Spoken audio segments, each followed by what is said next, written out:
So guys मैं हिमांशु कुमार और मैं स्वागत करता हूँ आप सभी का हमारे चैनल स्टूडेंट मित्र पर।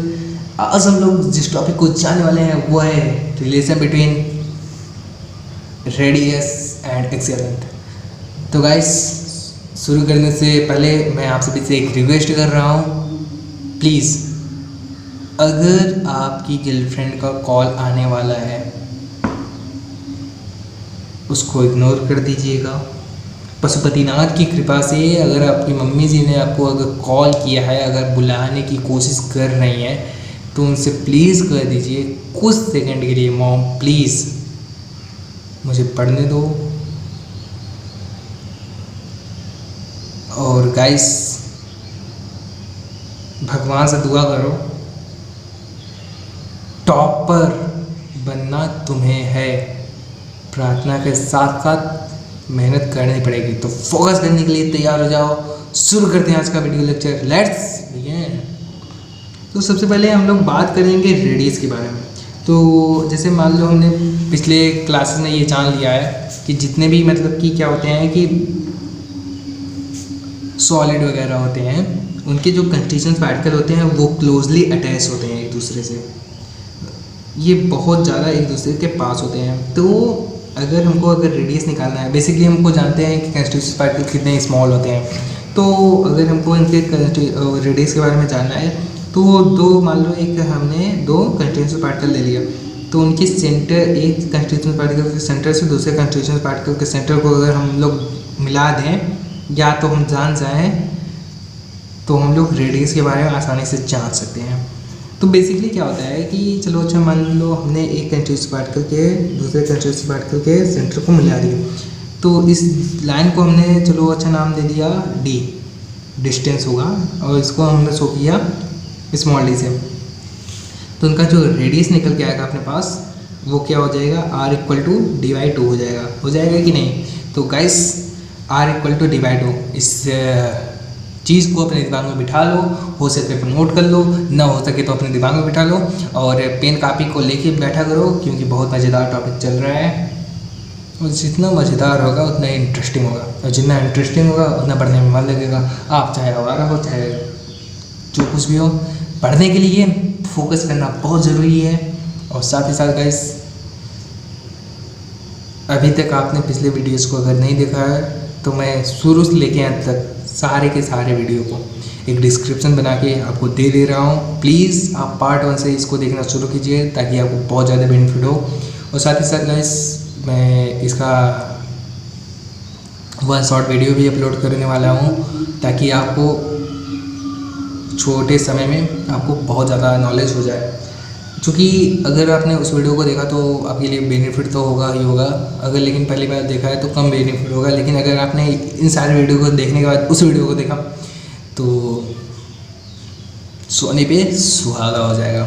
तो गाइस शुरू करते हैं आज का वीडियो लेक्चर। बहसबाजी बहुत हो गई ना। तो सबसे पहले हम लोग बात करने वाले हैं इसके ऊपर, सिंपल क्यूबिक यूनिट सेल के ऊपर। तो सिंपल क्यूबिक यूनिट सेल के बारे में हमको जानना है।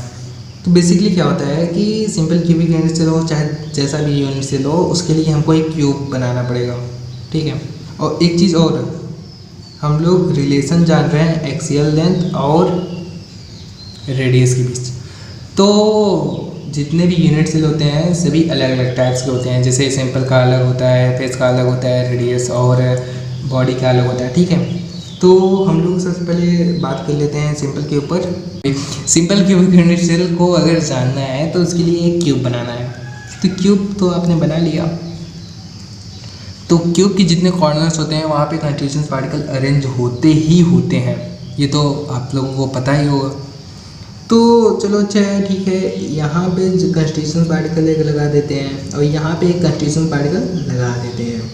तो अगर इसका रेडियस अगर आपको जानना है तो बेसिकली क्या होता है, एक कॉर्नर से दूसरे कॉर्नर के बीच जो डिस्टेंस होता है इसको हम लोग क्या कहते हैं, कोर कहते हैं, ठीक है। और कोर को और भी क्या कह सकते हैं, edge of unit cell, edge of unit cell. और साथ ही साथ क्या कहते हैं हम लोग प्यार से, एक्सियल लेंथ, अपने भाषा में आओ यार, एक्सियल लेंथ कहते हैं। तो इस कॉर्नर से इस कॉर्नर के बीच की जो डिस्टेंस है उसको हम लोग क्या कहेंगे, एक्सियल लेंथ। और अगर हमको इसका रेडियस जानना है एक कंटीन्यूअस पार्टिकल का, तो radius equal to axial length upon में 2 हो जाएगा कि नहीं हो जाएगा।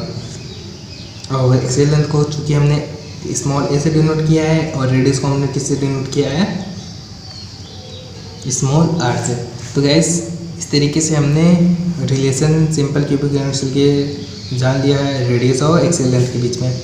तो गैस इसी तरीके से हम लोग बॉडी सेंटर और एंड सेंटर, बॉडी सेंटर और फेस सेंटर के बारे में भी जानेंगे। तो गाइस प्लीज़ इसका स्क्रीनशॉट ले लो और बढ़ते हैं अपने अगले टॉपिक की ओर। तो गाइस अब ये जो अपना अगला टॉपिक है ये क्या है, फेस सेंटर्ड क्यूबिक यूनिवर्सल।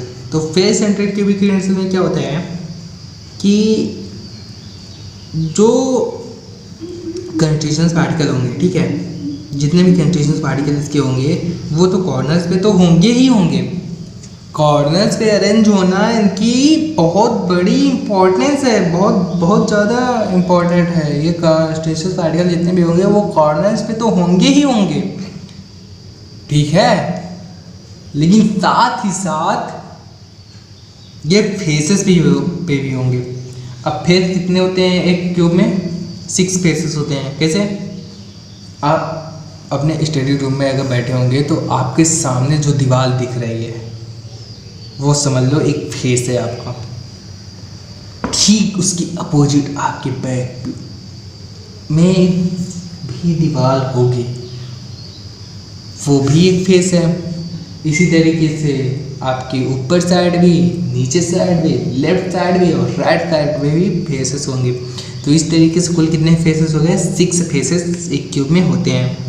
तो कंटीन्यूअस पार्टिकल कहाँ कहाँ पे अरेंज होंगे, कॉर्नर्स पे और फेसेस पे। तो फेस एक ऊपर साइड, एक लोअर साइड, एक लेफ्ट साइड, एक राइट साइड, एक फ्रंट साइड, एक बैक साइड, हो गया ना पूरा। तो चलो अच्छा, इस चीज़ को हमको समझना है।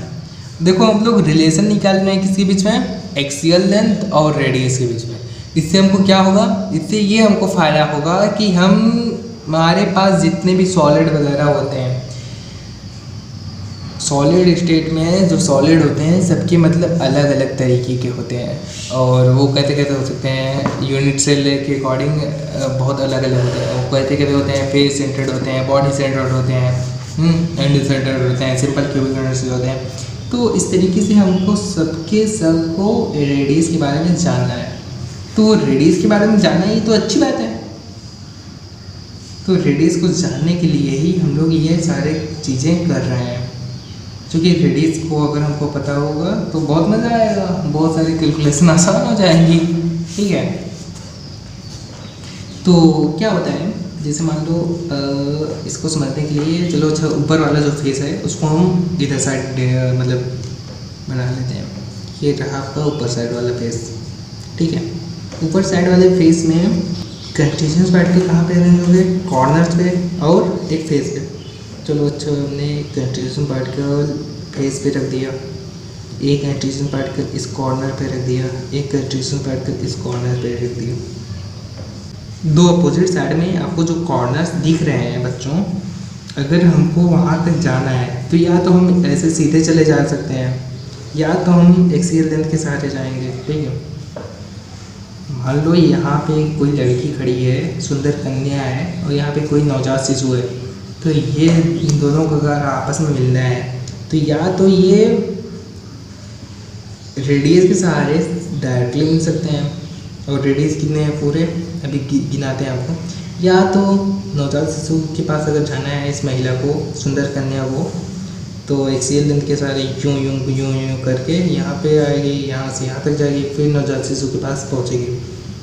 तो या तो नवजात शिशु या तो रेडियस के सहारे जाए या फिर सुंदर कन्या एक्सियल लेंथ के सहारे इसके पास आए, पहुँचेंगे तो दोनों साथ में और पास में। तो देखो इसमें रेडियस कितने हो गए, इस कंटीन्यूअस पार्टिकल का एक रेडियस हो गया, इस कंटीन्यूअस पार्टिकल का 2 रेडियस हो गया, इस कंटीन्यूअस पार्टिकल का 1 रेडियस हो गया। और एक्सियल लेंथ कितने हैं, एक्सियल लेंथ 2 हैं, एक एक्सियल लेंथ ये रहा और दूसरा एक्सियल लेंथ ये रहा। तो इस तरीके से अपने को क्या मिल गया, एक ट्रायंगल मिल गया बच्चों, एक क्या मिल गया, ट्रायंगल मिल गया। तो ट्रायंगल जो मिल गया है आपको, तो चलो अच्छा इस साइड का ले लिया हमने ट्रायंगल। अच्छा ट्रायंगल ले लिए हैं तो ठीक है, ये चीज़ तो ठीक है। और ये हो गया 90 डिग्री का, ये 4r होगा और ये एक एक्सियल लेंथ, ये एक एक्सियल लेंथ। तो बेसिकली हम लोग इस पे लगाएंगे पाइथागोरस थ्योरम, और पाइथागोरस जिसको थ्योरम नहीं पता है तो वो इस वीडियो को अब आगे देखो। तो बच्चों बेसिकली इसमें क्या होता है कि अपने पास एक ट्रायंगल होता है। क्या होता है, एक ट्रायंगल होता है। तो ट्रायंगल के लेंथ को हम लोग डिनोट करते हैं स्मॉल एल से, और इसके बेस को हम लोग डिनोट करेंगे किससे जानते हो, स्मॉल ए से। और इसके जो ये चीज़ है इसको हम लोग डिनोट करेंगे सी से। चलो अच्छा मान लो। तो पाइथागोरस थ्योरम ये कहता है अगर ये ट्रायंगल है तो इसके अकॉर्डिंग, पाइथागोरस थ्योरम के according L square plus A square equal to C square. ठीक है बच्चों, तो ये होता है पाइथागोरस थ्योरम। तो according to the Pythagoras theorem A square plus A square equal to 4r square. तो A square plus A square को अगर हम लोग आपस में मतलब ऐड करेंगे तो 2a स्क्वायर हो जाएगा इक्वल टू 4r स्क्वायर हो जाएगा। तो अगर हम लोग 4r स्क्वायर को ब्रैकेट से बाहर निकालें तो क्या हो जाएगा, 2a square equal to 16r square. तो a स्क्वायर क्या हो जाएगा इक्वल टू 16 अपॉन में 2r स्क्वायर। तो 2 से 16 को कैंसिल आउट करेंगे तो क्या अपने पास आंसर आ जाएगा 8r स्क्वायर। तो 8r स्क्वायर आ जाएगा। तो क्या हो जाएगा, a इक्वल टू क्या हो जाएगा, 4 2 जा 8, तो 2√2 r हो जाएगा। अपने पास आंसर आ गया a इक्वल टू इतना। तो r इक्वल टू क्या हो जाएगा, r equal to a/2√2 answer आ जाएगा। ठीक है, तो इस तरीके से हमने इसका रेडियस जान लिया है। तो आज के लिए बस इतना ही, मिलते हैं अगली वीडियो में। Thanks for watching this video.